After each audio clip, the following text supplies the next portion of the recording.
एक सेठ जी का लड़का था, बड़ा उल्लू, शुद्ध बुद्धू।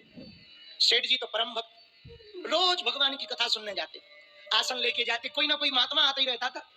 इनके नगर में आवे तो महात्मा के पास जाए, आसन डाल ले, कथा सुने बढ़िया, और बढ़िया कथा सुन में कीर्तन गावे, घर पर वही कथा का कीर्तन गाते हुए वापस आवे। और लड़का जैसे ही बाप को देखे सोई कमेंट कर दे, है बाबाओं के चक्कर में पगला। सेठ जी बड़े परेशान। एक बार एक महात्मा बड़े पहुंचे हुए आए, नाम बहुत था उनका। तो सेठ जी ने चरण पकड़ के कहा, महाराज हमको और तो कोई कष्ट नहीं, एक पीड़ा है। क्या? हमारा जो बेटा है ना वो नास्तिक है, आप कोई कृपा करो।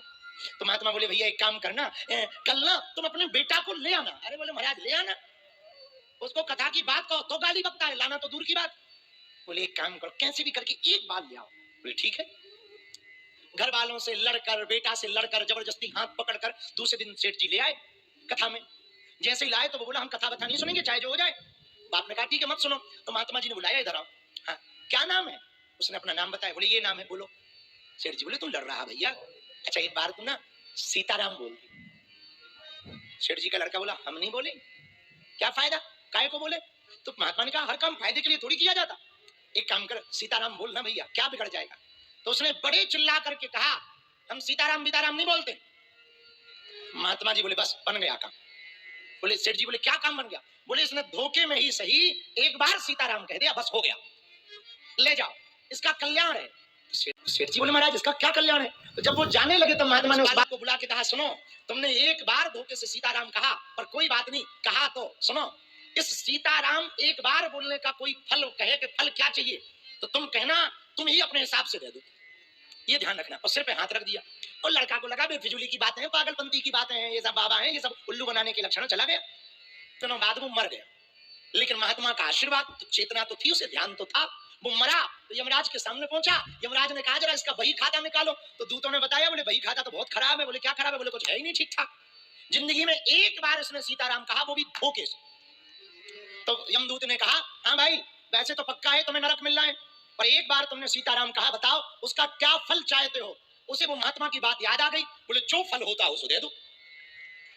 अब पूरे वही खाता पलटा मारे, एक बार सीताराम का फल क्या होता है ये नहीं लिखा था। तो यमदूत बोले, यमराज बोले तो बड़ा लफड़ा हो गया। बोले चलो। बोले कहां? बोले ब्रह्मा जी के पास चलो, उनसे पूछते। तो लड़का को लिया, पालकी पे बैठाया, 4 दूत लगे यमलोक के, और वो ब्रह्मा जी के पास गया। तो ब्रह्मा जी ने देखा कोई पालकी में आ रहा, लगता कोई बहुत बड़ा वैष्णव है, बहुत बड़ा भक्त है। तो ब्रह्मा जी नीचे उतर के आए, बोले भैया ये कौन भगत जी है? यमराज बोले कोई भगत नहीं है, नंबर 1 का पापी है। तो ब्रह्मा जी बोले, जब नंबर 1 का पापी है तो हमारे लोक में क्या कला? अरे बोले लफड़ा हो गया, धोखे से एक बार सीताराम कह दिया, अब ये कह रहा है एक बार सीताराम कहने का फल होता हो। ब्रह्मा जी बोले, एक बार सीताराम का फल तो हमें भी पता नहीं है। तो बोले अब क्या करें? यमराज बोले, केस फंसा हुआ है, जब तक निपटारा नहीं होगा तब तक इसको कहीं भेज भी नहीं सकते। अदालती कार्रवाई का नियम है, जब तक मुकदमा का फैसला ना आ जाए तब तक मुलजिम नहीं माना जाता है। बोले क्या किया जाए? ब्रह्मा जी बोले, शंकर जी को पता होगा। यमदूत बोले, यमराज बोले चलो शिव लोग, फिर पालकी उठाई। अब ब्रह्मा जी आगे आगे, यमराज आगे आगे, ये पालकी में बढ़िया बैठा हो। यमदूत से और देख चला, और देख चला। आप शंकर जी के लोक में पहुंचे, महादेव भगवान त्रिपुरांतकी त्रिपुरांतकी भूत भाग भोले बाबा विराजमान। भोले बाबा ने देखा, आगे आगे ब्रह्मा जी, यमराज जी, 4 दूत लगे काले काले, पालकी में कोई लगता है कोई परम वैष्णव वाला। शंकर जी नीचे, अरे भैया ये कौन वैष्णव है जिसके लिए ब्रह्मा जी आगे चल रहे, और ये पालकी पे बैठा। यमराज बोले कोई वैष्णव नहीं, ये नास्तिक है, नास्तिक। तो बोले नास्तिक है तो पालकी पे क्यों बैठा रखा है? अरे बोले धोखे से इसने एक बार सीताराम कह दिया, ये कह रहा है कि एक बार सीताराम कहने का जो फल होगा वो दो। अब आप शंकर जी हो, आप बताओ। ब्रह्मा जी बोले, हाँ ये तो मामला हमारे यहाँ फंस गया था, हम आपके भाई डिस्ट्रिक्ट कोर्ट, हाई कोर्ट में केस लेके आती, तो हम आपके पास लेके आए, आपने बताओ। शंकर जी बोले, और तो हमें सब पता है, एक बार सीताराम कहने का फल क्या होता है ये तो हमें भी पता है। अब कहाँ बड़ा लग रहा है। यमदूत बोले, अब नहीं हम इसको उठाएंगे। अरे यमराज बोले, कैसे नहीं उठाओगे, केस लटका नहीं, अब किया क्या जाए? शंकर जी बोले, जिनका नाम है उन्हीं के लोग चलो, जिनका नाम है वही बता सकते हैं कि क्या रेट है, क्या क्या इसका फल है। फिर से यमदूतों ने उठाया। अब शंकर जी और ब्रह्मा जी आगे आगे, यमराज शंकर जी ये पालकी। भगवान श्री हरि के धाम पहुंचा। भगवान श्री हरि ने देखा, ब्रह्मा जी आए, विष्णु शंकर जी आए, यमराज भी आ रहा, लगा है कोई बहुत बड़ा परम वैष्णव महाभक्त आया। तो विष्णु भगवान ने शंकर जी के लिए खड़े हुए, गले लगाया, ब्रह्मा जी से मिले, यमराज से मिले, और सोचा ये भैया पालकी में जो बैठा ना इसको भी निकालो, जिसके लिए ये दो बड़े बड़े देवता चल रहे हो, जरा इससे भी तो मिल ले। यमराज बोले, इनसे मत मिलो। बोले क्यों? बोले पता ही नहीं है कि ये है क्या, ये देवता है, महावैष्णव है कि वैष्णव है, एक नंबर का नास्तिक है। इसने सिर्फ जिंदगी में एक बार सीताराम कह दिया, अब ये कह रहा है कि एक बार सीताराम कहने का जो फल होता हो वो दो। तो भगवान श्री हरि बोले, दो? तो यमराज बोले, ये बताओ कि उसका फल क्या है। वो ब्रह्मा जी को पता भी नहीं था, शंकर जी को भी नहीं था, तब तो हम लोग आपके पास आए। तो भगवान बोले, उसका तो हमें भी पता नहीं। अब लफड़ा फंस गया। बोले अब किया क्या जाए? यमराज बोले, लगता है इसको पृथ्वी वापस भेजना पड़े, और कोई उपाय नहीं।